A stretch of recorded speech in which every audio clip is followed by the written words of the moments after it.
बिस्मिल्लाहिर्रहमानिर्रहीम on the demand of Saida Kaurat from Bidar Karnataka. ये problem integral calculus के volume and surface of revolution chapter से related problem है। Find the surface generated by the revolution of arc of a catenary y is equal to c cos hyperbolic x upon c about the x axis. यहाँ पर जो catenary का equation दे रखा है वो Cartesian form में है और इसको एक्स एक्सिस के अबाउट इसकी एक आर्क को रिवॉल्व कराया गया। यहाँ पर ये नहीं बताया गया कि कहाँ से कहाँ तक रिवॉल्व कराना है, तो अभी हम बता देंगे कहाँ से कहाँ तक सही रहेगा हमारे लिए। सरफेस जो जनरेट होगा उसको सरफेस को हमें फाइंड करना है। तो सबसे पहले हमें इस इक्वेशन ऑफ कर्व जो कि दे रखा है हमको, उसको इसको इक्वेशन को लिख देना चाहिए y is equal to c cos hyperbolic x upon c. अब यहाँ पर हमें इसे इक्वेशन नंबर 1 डालना है, फिर हम अगले पेज पे कर रहे हैं, ये थोड़ा सा इसको नहीं देखना आपको। तो इसके बाद अगले पेज पर हम हमें क्योंकि सरफेस ऑफ रेवोल्यूशन हमें जो कि फ़ाइंड करना है, तो इसलिए हम यहाँ पर उसके डेरिवेटिव की वैल्यू को भी फाइंड कर लेंगे। यानी हमें ज़रूरत होगी फार्मूले में D Y over D X की, वो निकालेंगे। तो वाई की वैल्यू रख दें C into cos hyperbolic x upon C. C into में कांस्टेंट है, बाहर ले लें, डिफ्रेंसिएशन करना पड़ेगा हमें cos hyperbolic x upon C का। तो कॉस का डिफ्रेंसिएशन वैसे तो सर्कुलर फंक्शन में तो माइनस होता है, लेकिन यहाँ पर ये हाइपरबोलिक फंक्शन है तो इसका प्लस में ही आएगा। कॉस हाइपरबोलिक का साइन हाइपरबोलिक एक्स अपान सी, लेकिन ये एक्स नहीं था इसलिए इसको दोबारा से डिफ्रेंसिएशन करना होगा क्योंकि ये एक्स अपान सी है और यहाँ पर 1 अपान सी कॉन्स्टेंट है। तो उसको यहाँ पर हम बाहर ले लेते हैं कांस्टेंट को 1 अपान सी, और एक्स का एक्स रिस्पेक्ट में डिफ्रेंसिएशन बन गया, सी से सी कैंसिल हो जाएगा। तो हमने ये वैल्यू फाइंड की है D Y over D X की वैल्यू को हमने यहाँ पर निकाल लिया है, जो कि फाइंड कर दिया है साइन हाइपरबोलिक एक्स अपान सी के इक्वल है। अब ये कर्व जो हम दे रखा है वो कैटेनरी का है जो हम यहाँ पर बना रहे हैं दोबारा से।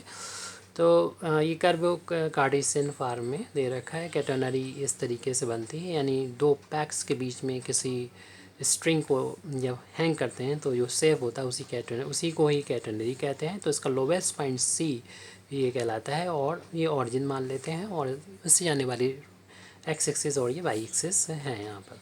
और ये जो डिस्टेंस जो होती है स्मॉल सी से डिनोट करते हैं। तो इस पॉइंट के कोऑर्डिनेट जो कि वाई एक्सिस पे एक्स की वैल्यू 0 होती है और ये डिस्टेंस वाई एक्सिस पे सी है, तो 0, सी कोऑर्डिनेट हो जाएंगे। कोई भी आर्क लेना है तो हमारे लिए आर्बिट्री कोई भी इनिशियल पॉइंट हमने सी ले लिया और फाइनल पॉइंट यहाँ पर कोई भी पॉइंट पी ले देते हैं एक्स और वाई इसके कोऑर्डिनेट। तो इतने ये आर्क हो जाएगी। इस आर्क को एक्स एक्सिस के अबाउट रिवॉल्व करने को बोला जा रहा है।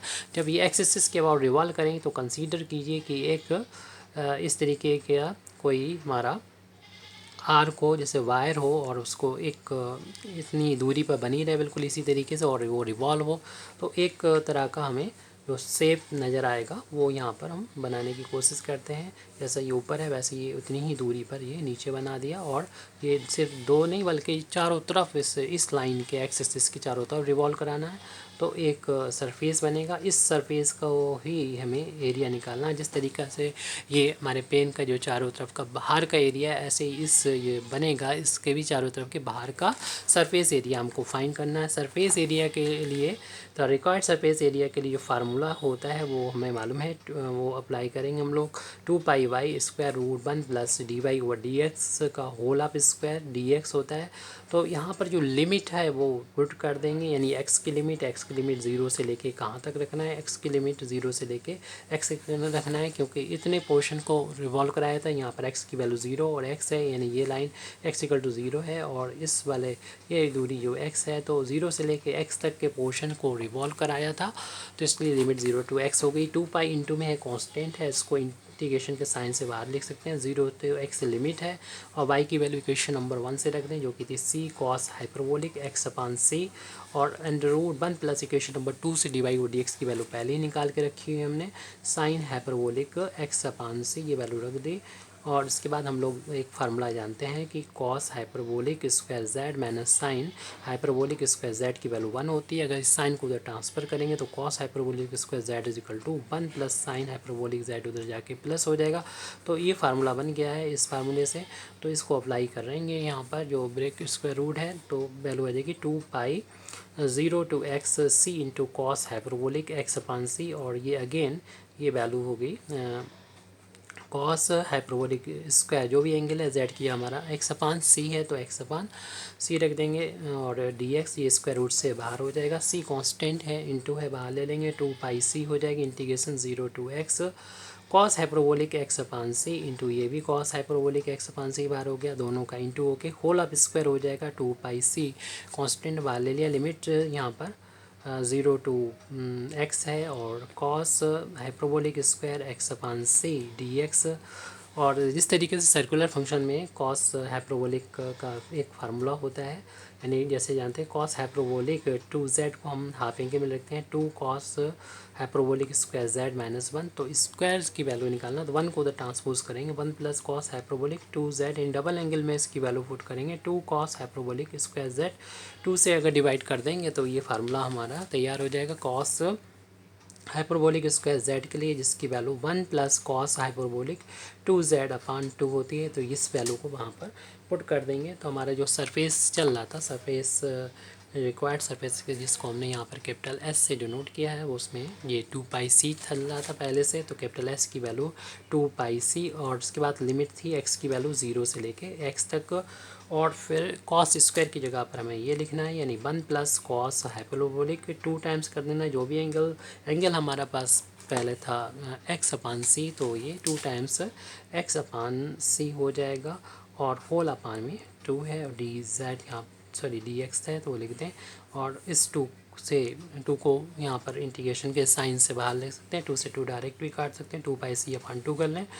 लिमिट 0 टू एक्स है और यहाँ पर 1 प्लस कॉस हाइपरबोलिक 2 टाइम्स 2 अपान सी एक्स है ये, और इसका हमें इंटीग्रेशन करना होगा एक्स के रिस्पेक्ट में, 2 से 2 कैंसिल हो जाएगा, पाई सी कॉन्स्टेंट बाहर हो गया, इंटीग्रेशन जब 1 का करेंगे तो एक्स हो जाएगा।